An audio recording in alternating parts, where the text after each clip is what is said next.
Renato Eh, Dimenstein es físico que trabaja en medicina nuclear y diagnóstico. Es posgraduado en ciencia radiológica por la Universidad Federal de Sao Paulo y actualmente es el presidente de la Asociación Brasileña de Físicos en Medicina. Por favor, Alejandro, o perdona, adelante, Renato, con tu presentación. Si pudieras ok, compartir la presentación, por favor, Renato. sí, estoy. ¿Usted consigue ver la pantalla, Mario? Sí, sí, sí. Ahora sí. Adelante, Sí, se ok, escucha muy bien y se ve bien las imágenes. Adelante, Renato, perfecto. por favor. Ok. Eh, Muchas gracias por la invitación, Mario. Colegas del Perú, es un placer estar con usted. Mi nombre es Renato, yo he trabajado en el Hospital Israelita Albert Einstein, en São Paulo, Brasil, en el Departamento de Medicina Nuclear y de Diagnóstico. Yo tengo dos partes para hablar con usted, que es la perspectiva en física médica y la segunda parte es cómo es en Brasil. Perdone por mi español, yo creo que soy el único participante que no hablo español, hablo portugués, intentaré hablar despacio, ¿ok? Se entiende muy bien, Renato. Sí, yo creo que el punto de partida, Mario, es un trabajo hecho por Virginia Tabatsky, Tabakov y Riani. Riani es el presidente de IOMP, que ha hecho un mapa de la perspectiva global de física médica en el mundo. Aquí los dados. Y nosotros tenemos como menos de 1.300 físicos médicos en América Latina y Caribe, porque ese estudio hecho en 2018. Por tanto, este era el número. Esto significa que tenemos como 4% de lo total de los físicos del mundo en América Latina y Caribe. Esta evaluación fue hecha con Google Form para 93 países en el mundo y no tiene datos de Perú, infelizmente. Esta es la distribución geográfica de acuerdo con este trabajo publicado en la Física Médica con los países acá a la izquierda, total de físicos médicos y los géneros. Como ustedes pueden ver, tenemos este lo total en el mundo y este aquí lo total en América Latina para este año. Y acá es Brasil, Argentina y México son los países que tienen más número más grande de físicos en medicina. Esta es la distribución geográfica de 4 años atrás, 3 años. Esto significa que en América Latina nosotros tenemos como 2 físicos para cada millón de habitantes en Brasil. Esa es la distribución geográfica. Los números que Diana mostró son muy parecidos con Brasil. Tenemos como 70, más de que 70% de los físicos de radioterapia, pero que es un número creciente en diagnóstico y mantiene lo mismo en medicina nuclear. Este estudio hecho algunos años atrás, 2012, quase 10 años atrás, por dos señoras que son Simone y Lídia Vasconcelos, do Instituto Nacional de Energia e Comissão Nuclear. De acuerdo con las dos autores, tiene 3 puntos importantes que son importantes para entender la situación en América Latina. La primera, que mitad de los países no tiene física médica como organización.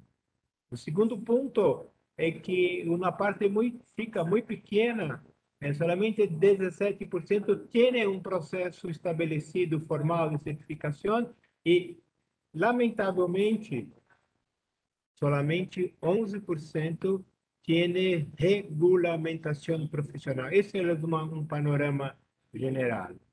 Esos números son muy parecidos porque Diana mostró que la gran mayoría no tiene proceso de certificación, una pequeña parte, menos de 20% tiene, y que la gran mayoría son testes específicos o pruebas prácticas. Este número foram plotados numa avaliação 2 anos atrás por Simone Kudovic, do Instituto Nacional de Energia Atômica, em Brasília. Por fim, dessa primeira apresentação, dessa primeira parte, é que em América Latina, a grande maioria dos colegas, de los físicos, tem pós-graduação ou bacharel ou PhD, e como grande maioria han estudiado em hospitais e clínicas, aquela parte prática. Esse é o panorama geral da situação. É um pouco diferente que em Brasil. Em Brasil, um breve histórico começou da Associação Brasileira com esse professor Shigeo Watanabe. Shigeo está vivo e han dado algumas palestras na Universidade de São Paulo. O professor Shigeo, e acá o professor Matias Otávio Roxo, que foi um dos fundadores da Médicos da Radioterapia. 2 anos depois, esse foi o primeiro seminário acá em Adelino, que também está vivo e está muito atuante. Esse Viseu, que foi a primeira pessoa que trabalhou como físico na radioterapia, no primeiro acelerador do Brasil, e Eugênio. Viseu, eu fui aluno de Viseu. Acá, onde para entender, estamos comemorando o Dia da Física Médica. Acá o professor John Cameron, da Universidade de Wisconsin, no primeiro encontro latino-americano de física e medicina. Acá, como disse, o primeiro acelerador em hospital alemão germânico Oswaldo Cruz. E a primeira revista foi em 77. A primeira certificação de física médica em Brasil foi em 1982 por Carlos Eduardo de Almeida. Carlos continua trabalhando em radioterapia, ele é muito atuante. Muito bem, esse é o histórico. E só para complementar esse histórico, eu creio que é importante, aqui a ata de fundação foi publicada pelo professor Tomás Guilhardi, em 2009, aqui a assinatura, as rúbricas das pessoas, para ilustrar a situação. Muito bem. A situação atual no Brasil é que temos como 130.000 equipos médicos. 130.000 equipos médicos, como 30.000 equipos de raio-x, 45.000 equipos de ultrassonidos, 4.000 equipamentos de CT scan e 4.000 de MRI. Tem no Brasil como 300 aceleradores, tem 7.000 mamógrafos, incluindo sistemas analógicos, e tem 1.000 gamma-câmeras e 300 PETs, CTs. Há dois PET MRI, um no Hospital Albert Einstein, outro na universidade. Esse é o panorama, pero que não é muito isotrópico, porque mirando o mapa do Brasil, sul, sudeste, somente essas duas regiões têm mais 2/3 de todos os equipos no Brasil. Vou dar um exemplo de como a situação não é muito homogênea. Esta acá é a cidade de São Paulo. Aqui na Avenida Paulista. Aqui, solamente nesta avenida, mira, tem 11 aceleradores, 26 ressonâncias nas cercanias das universidades, 28 tomógrafos, 6 PET-CTs, 1 PET-ressonância e 12 SPECTs e 2 PET-CTs. Quer dizer, solamente nesta região central da cidade. Portanto, a distribuição dos equipos não é igualitária. Eu não sei como se habla em espanhol, mas não é homogênea. Bom, como é a certificação em física médica em Brasil, parecido com a Argentina, que a professora Diana disse, nós acá temos 3 tipos distintos. Um é isto, pós-graduação. O outro é programas formais de residência médica multiprofissionais. E terceira são práticas informais. Eu não sei se em espanhol habla-se estágio, pero que son prácticas informales en hospitales o clínicas. Muy bien. Maestría es lato sensus, es normalmente en los departamentos de física nuclear o biofísica, de 2 a 3 años con defensa de tesis, y tiene 18 programas de pós-graduação da Universidade Federal e Universidade Estadual. Tem a Universidade Federal de São Paulo, de Rio, de Minas, de Bahia, ou aqui em São Paulo como USP, Unicamp, Unesp. Aí também em outros estados. Interessante, eu creio que é um dado muito significativo, é que a grande maioria de las personas, de físicos que optam, que não, têm hecho maestría, são egressos de la graduación, personas com menos de 30 anos. Terminou a graduação e começou a maestría. Tiene un sueldo como de $200 o $300 para los estudiantes. Esta es la maestría. El segundo tipo de programas de educación en sí es con residencia en física médica. En la pantalla tiene algunos de los principales institutos de formación públicos y privados con residencia. Nós temos como 43 posições por ano em residência médica e, obviamente, a grande maioria na radioterapia, medicina nuclear e diagnóstico. Alguns programas, como o Instituto Nacional do Câncer, têm híbrido, um ano medicina nuclear e outro ano radiologia. Esta é a grande maioria das residências em Brasil, assim como os equipos estão na região sul e sudeste. Há um ou dois programas no mais no nordeste. Esses programas têm 1.300 horas, muito parecida com a Argentina, muito similar, e 3.500 horas em treinamento prático, pero com supervisão. Esses dados que eu estou evidenciando na pantalla foram publicados em 2019 pelos colegas da Universidade de São Paulo.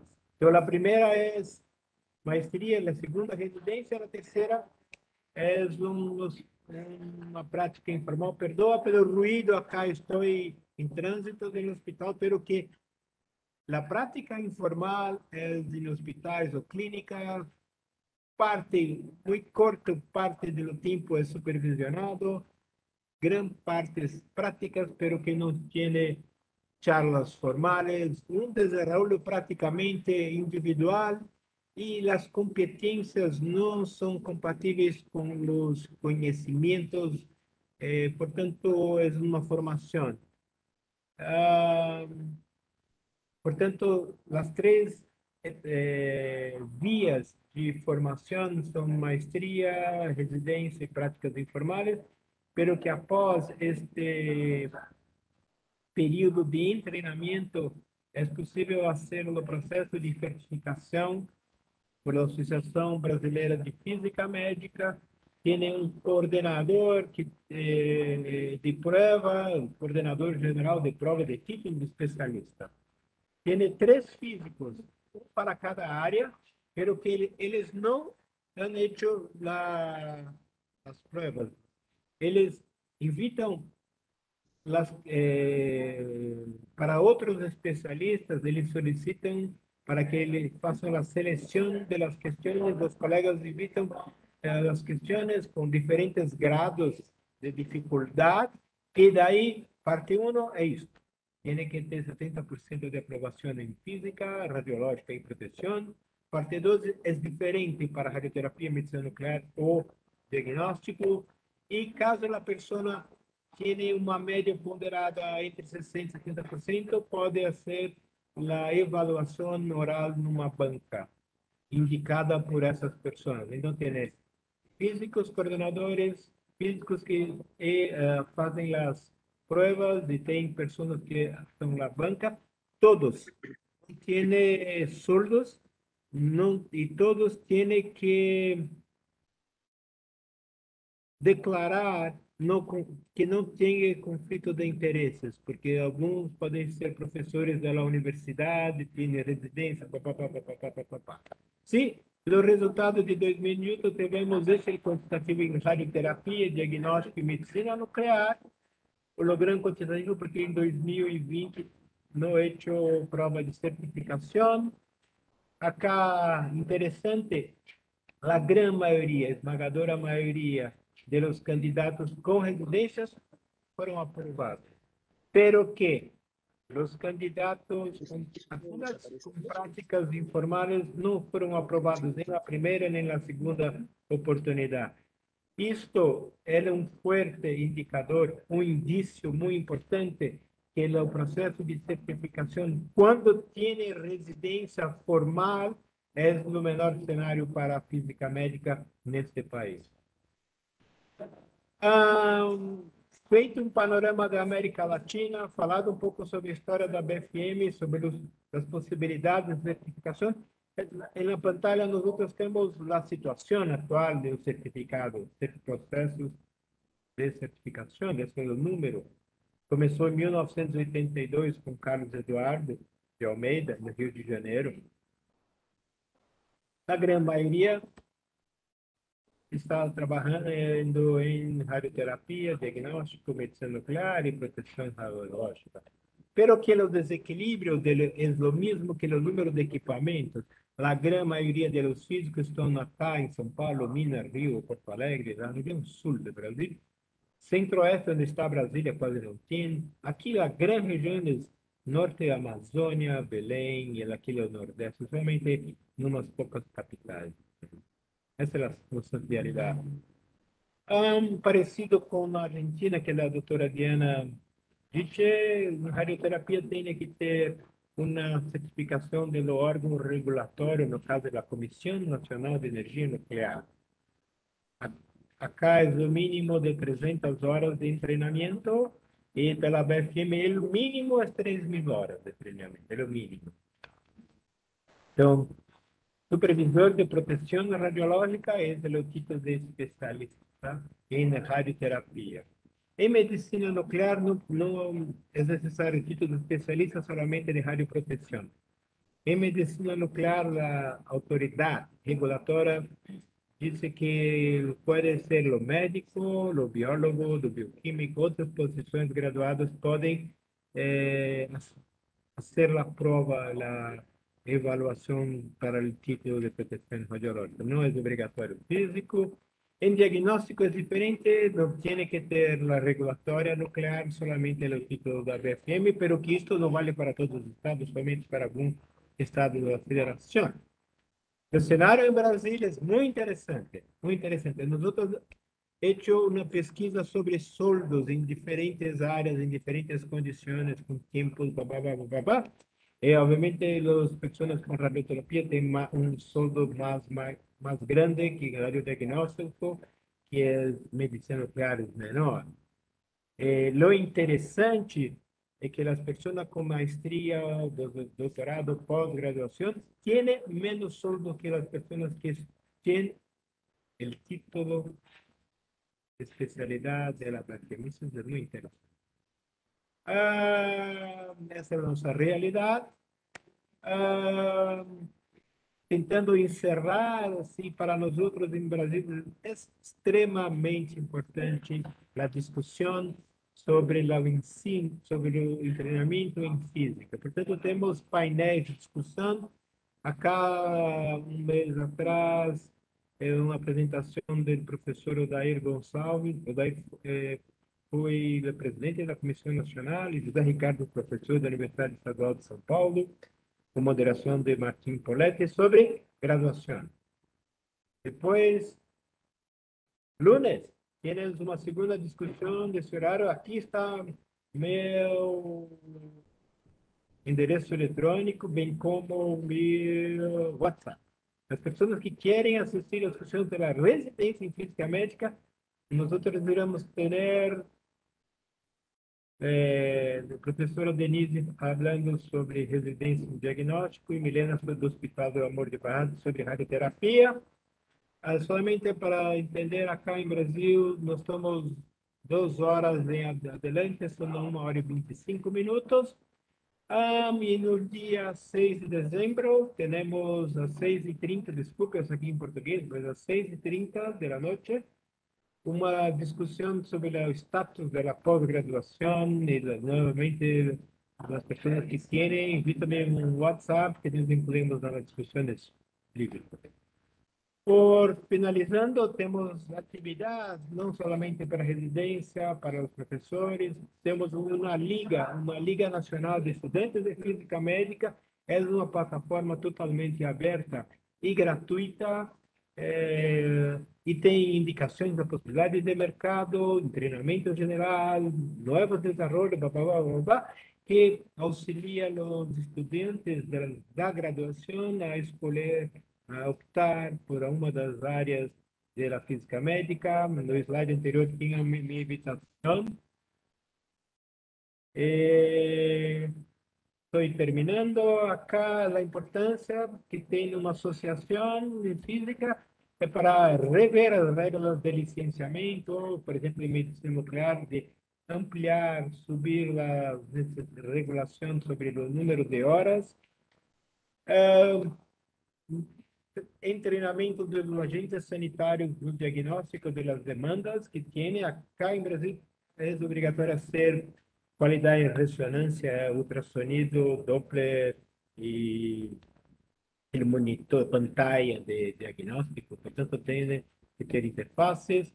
Estamos participando do comitê do governo de ensinança da residência, inicialmente em radioterapia, que é a grande maioria, para fazer os ajustes, a supervisão das residências.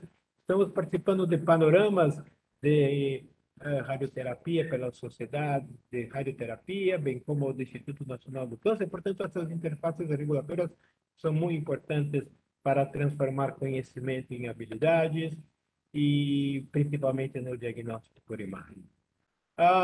Por fim, a atividade regulatória, acá em Brasil a profissão é regulamentada, pelo que não tem um Conselho Federal de Física, portanto, temos que criação aqui o presidente do Conselho, da Universidade, Marcel, eu, Homero Lavieri, professor Armando da USP de Ribeirão Preto. Para finalizar, tenho 3 pantalhas acá, os agradecimentos dos colegas que cederam algumas informações: Paulo da Universidade de São Paulo, Simone RD, Lídia RD, Homero da BFM, Carlos Eduardo do Rio, Alair Santos é médico do Colégio Brasileiro, Wilton Leão do Latin Safe, que é um médico também. Queria anunciar, junto com Sandra Guzmán, de Peru, que o Congresso Brasileiro de Física Médica, aí ao fim, estará em Brasil, na cidade de Fortaleza, um lugar muito hermoso. Acá é uma época muito agradável, no Fortaleza, no nordeste do Brasil. E, portanto, eu gostaria, para finalizar, antes de agradecer a atenção de todos, que eu estive em Peru em 1990, eu subi em Huaraz, foi uma experiência única para mim. E quando nós atravessamos Huaraz, descemos as montanhas, as lagunas de Yanganuco, como 30 anos atrás, o presidente, o escritor Mário Vargas Llosa perdeu a eleição para Fujimori. Eu não vou me esquecer do lugar. Mário, muitas graças por sua invitação e pela paciência. Perdoe pelo meu espanhol totalmente primitivo. Obrigado. Muchísimas gracias, Renato. Excelente presentación y muchas gracias por tus últimas palabras, que esperamos poder volver a tenerte acá nuevamente en nuestro país y visitar, por supuesto, nuevamente Huaraz.